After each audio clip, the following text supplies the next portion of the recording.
Hola a todas y todos, ¿cómo están? Pues bueno, estoy segura que no tan bien, sobre todo aquellos funcionarios públicos que no la están pasando bien en estos días. Y a propósito de este comentario de un video de hace unos días donde yo les contaba la preocupación que tenía respecto al contenido de la Ley de Integridad Pública y esperaba, quizás un poco ingenua de mi parte, pero esperaba que las secuelas no sean tan agresivas y con lo que nos encontramos hoy es con esto.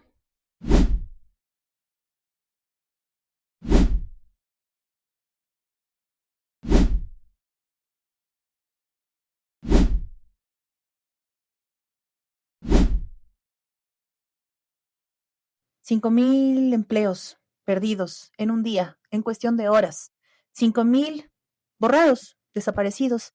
5.000 familias sin su sustento. Entre esos 5.000, seguro miles de madres que están a puertas de empezar el año lectivo. Miles de padres que están a puertas de empezar el año lectivo con los hijos, que ahora están de vacaciones, pero que tienen que empezar ya mismo las clases. Quizás enfermedades, quizás necesidades de los hogares, quizás preocupaciones al mediano plazo, con el aplauso de los desalmados de siempre.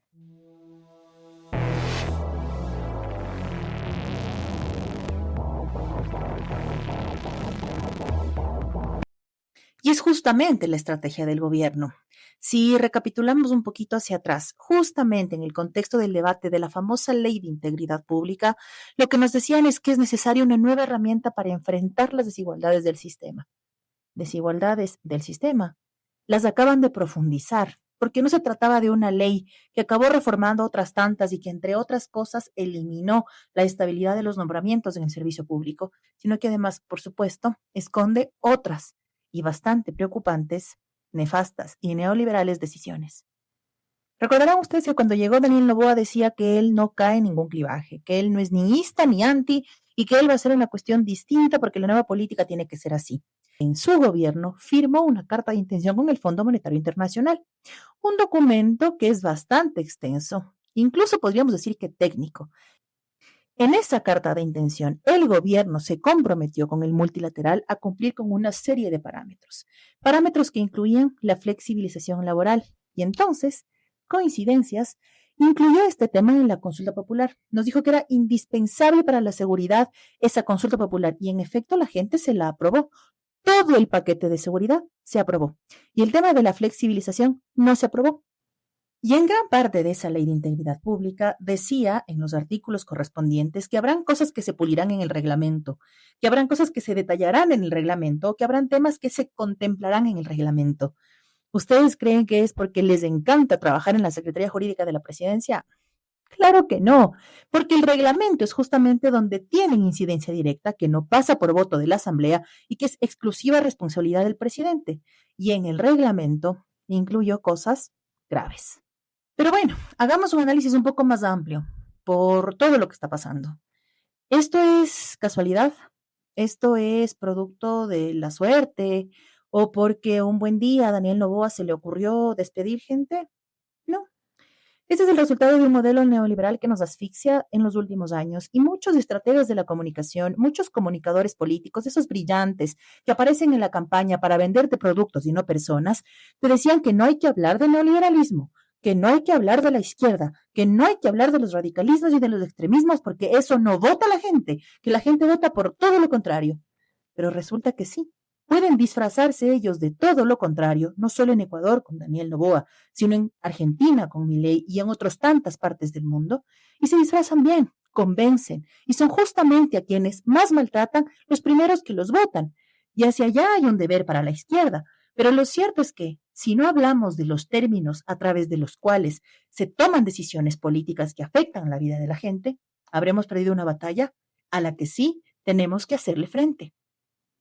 Y es entonces justamente este neoliberalismo, esta derecha radicalizada, esta derecha a la que no le importa nada, la que nos tiene en este momento cuestionándonos, preguntándonos si realmente era necesario o no un Ministerio de Cultura, si realmente era necesario o no el Ministerio del Deporte. Y resulta que no solo son necesarios, sino que es irresponsable que pasen o se fusionen, entre comillas, con el Ministerio de Educación, que por sí mismo no ha logrado atender sus propias responsabilidades y resulta que lo va a poder hacer. Por supuesto que no.